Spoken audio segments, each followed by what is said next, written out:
Hey, what's going on YouTube? Ladies and gentlemen, how's everybody making out? It is just about 9 o'clock. I'm patiently awaiting my neighbor to pick me up. We are then going to go to, we're going to go order some concrete and some other stuff. We have to pick up a new saw. His saw died. And what else? What else do we have to do? And then we have to go on the job and get started. So late start today, but that's what happens and that's the way it works out. So I'm awaiting him to come any minute, and I have some time, a little bit of time. And what I'm gonna do is I'm gonna not sharpen, I am gonna show you the importance of stropping. Now, when you get a new knife in the mail, 9 times out of 10, these knives are coming pretty darn sharp out of the box without you even doing anything. When you get a new knife out of the box, try to cut a piece of paper with it and see how it does. But anyway, it's probably going to have a couple pulls in it, and it's probably going to get hung up somewhere along the line. That's just because the blade has some burrs. If you look closely at the blade, it will have a couple burrs. Now, the easiest way to find the burr is simply, it's the most simplest way to do it, and I love to do it. Just get your thumbnail.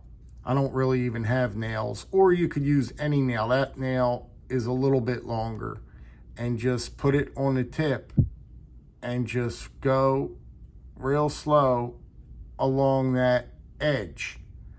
Now you will feel if it jumps, or you will feel a little bump in your nail will tell you everything. It's one of the easiest things to do as far as telling where your blade is dull. Like if it's a dull spot here, you'll feel it. Just keep going back and forth. You'll be like, there's something there, or there's something here. You want to have a very, very consistent, very smooth gliding right down with your fingernail.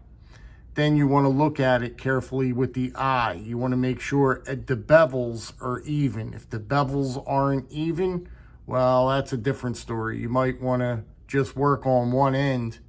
Then you want to probably get out a stone, okay? And you want to work on that one end to try and get it consistent with the other end. You know, it's not that easy as far as getting bevels even. It is, but it isn't. But anyway, also, we're going to do a quick tutorial on stropping of your blade, because I think that stropping is one of the most important things that you can do with your knife. Like I said before, 9 times out of 10, your knife does not need to get put on a stone. You are wasting material and you are wasting metal. You can tell if it needs sharpening just by feeling it or cutting with a piece of paper. I have a piece of paper here, all that other stuff. You don't always have to immediately say, oh my God, I got to get out my stones. I got to sharpen. That's not always the case.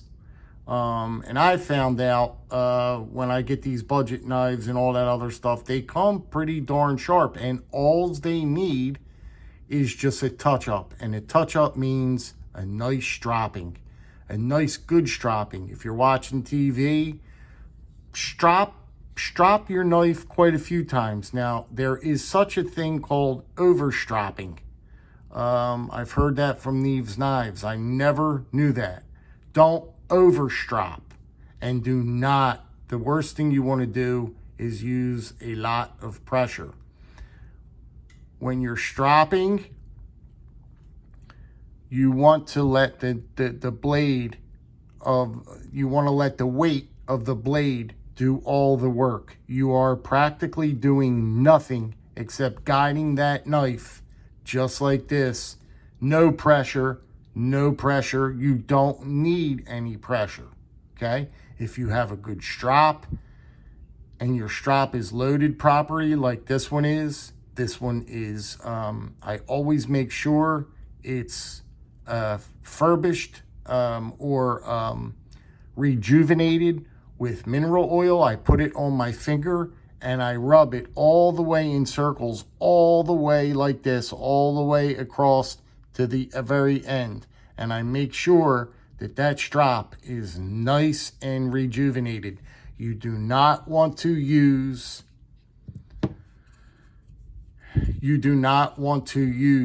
a dry strop. That will get you nowhere. It just does not work very well. See how it's got a little glisten in the strop? Yes, it's from stropping too, but you can tell I can't show you a dry strop. I wish I could, but you can tell it's rejuvenated. Do not over oil. Again, everything is in moderation. Don't do anything too much. Oiling is very important, but do not load the strop up with oil. First off, you're going to take all the material off. You'll notice it all over your finger. Second off, it will become messy to work with, and it just will not work. You will find yourself in a bad situation. You'll wreck your strop. It just needs a little bit on your finger. See my finger here? And what I do is I go in circular motions, and that makes me hit the whole surface going down. You see what I'm doing? And you'll see it goes into the strop. It absorbs. You'll see it absorbing in. It will absorb in. And that's all you need. Just one time across. Put a pretty liberate amount, but that's it. One time and one time only. It's going to go into the strop. And that leather, see that thin piece of leather right there at the end there? All that's that leather right there, right? It will be nice and happy. That piece of leather will be happy. You see how well this strop is made? Do you see the quality of what you get with a good strop? Anyway, I could talk about strops for days because I love stropping. That's what I love to do. But anyway, I'm going to I think it's very important everybody owns a good strop. You have to have a couple of key tools, and I was thinking about, well, I don't want to give it away. But I was thinking about a couple things that I might want to purchase. Well, what the heck, I'll tell you guys, what the heck, we're not little babies. I was thinking about buying a nice strop, too, for the giveaway, because I feel as if it's very important. There's a couple of key tools that are very important, and it doesn't always have to be giving a knife. That's not the exercise of a giveaway. It does not always have to be, say, oh, I'm going to give a knife away. I don't, I would appreciate this. I mean, just equally as good as a knife. I mean, there's no, equal, very much equal. So, but anyway, you're getting me to rant. But anyway, we're going to start. I'm going to do this a couple times. I'm not going to do it much. I'm just going to give you an example because time's slipping up here on my screen and I got to get ready to go. But what you're going to do is you're just going to place that knife down on the very end. And once it's down all the way, have it flat. Have it lay flat. All the way flat. Then you're just going to raise up. Very easily raise up to the burr. It's to the angle. It's only very slight. See how I'm not even coming up that high at all. That's all I need. I'm on my angle. I'm on that angle. So you just want to lightly, I come across and I come down. Because when I come down at the end, I'm hitting that tip. That's making me hit the tip. So I just take it, I drag it across, halfway about, and then I bring it up just a hair. See how I came up with it? Just a little bit. And I bring it down. And now I'm getting that tip. You want to get that tip. So just go boom, down. Boom, down. See how I lift? As I'm just lifting just a hair, right? And I'm bringing it down. Lifting and bringing it down at the end. Watch me lift up on the blade and bring it down, right? Here we go. Lift up. I'm already lift, just a little bit lift, right? Because you're at the point, you got that point. Then come down. Now drag it down. See how nice? Then you could switch it. Now you switch. Do 5 on each side or 10 on each side. But you have to I don't like going back and forth all at once. I do it at the end. So you do 5 on this side. See how, same thing, I come up.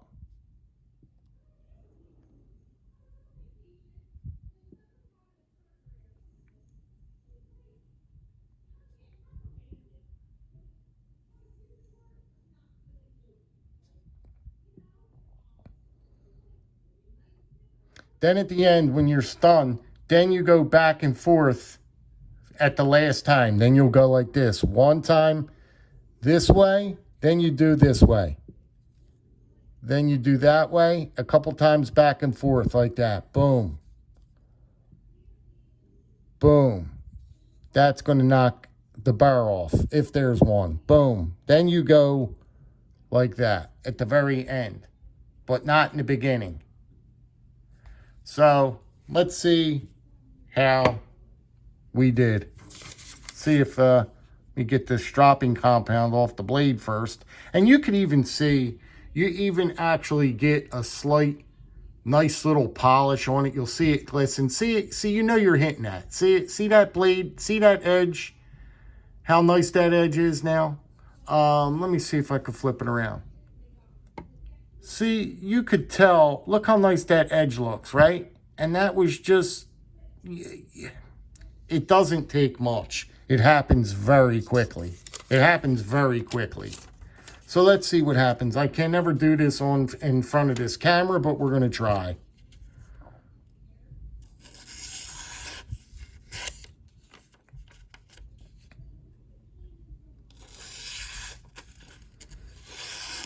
There is nothing getting caught up. It is very, listen to the knife go through the paper. That's another sign of sharpness on your blade. Listen to how quiet it goes through this paper.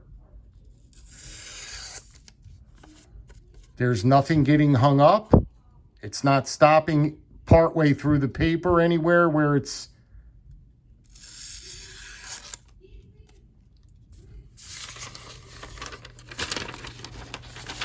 a big piece of paper here to be doing in front of this camera, but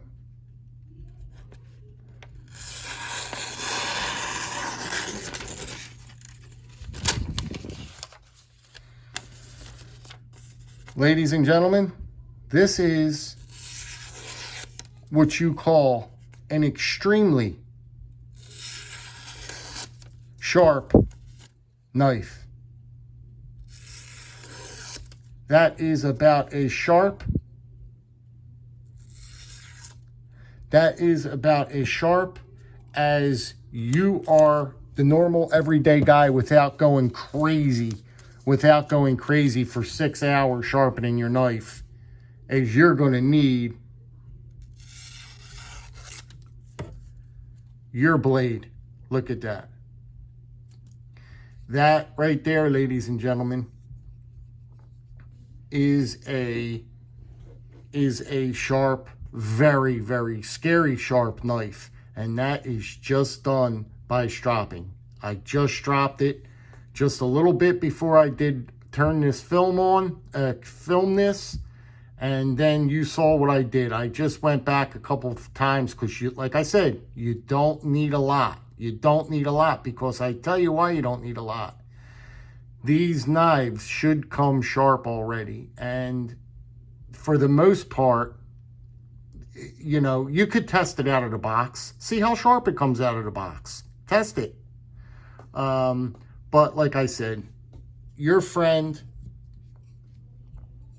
is this guy right here. Another key is, quickly before I let you go, is you have to get a quality strop. And I think I made my mind up on purchasing. I'm going to try and purchase one of these for the giveaway, because I think that you guys need this. I think that you need this, and you will like this a lot. So I might purchase this, or try to. So that's it, guys. I always try to stress how important it is to strop your blades, even at the end of your work day or whatever you're doing. Doesn't have to be your work day, or when you come home from whatever you were doing. If your blade probably doesn't need to be sharpened at the end of an 8-hour day, unless you're sitting there sawing bags of concrete open all day. Do you think this blade is going to need sharpening at the end of my day? No. I probably won't even, it doesn't even need to get stropped at the end of the day. You don't have to come home, rush home, and strop your blade just because you used it one time. Let it go. Let it get dull. Let the thing get really, really dull. So then when you go ahead and you resharpen it, it counts. It really, you're doing something. You're not just doing it for the sake of doing it and taking metal off for no reason. These knives cost money. Why would you want to take metal material off your blade and make your blade? Because each time you sharpen this, you're getting thinner and thinner and thinner, and that blade's going up and up and up and up and up.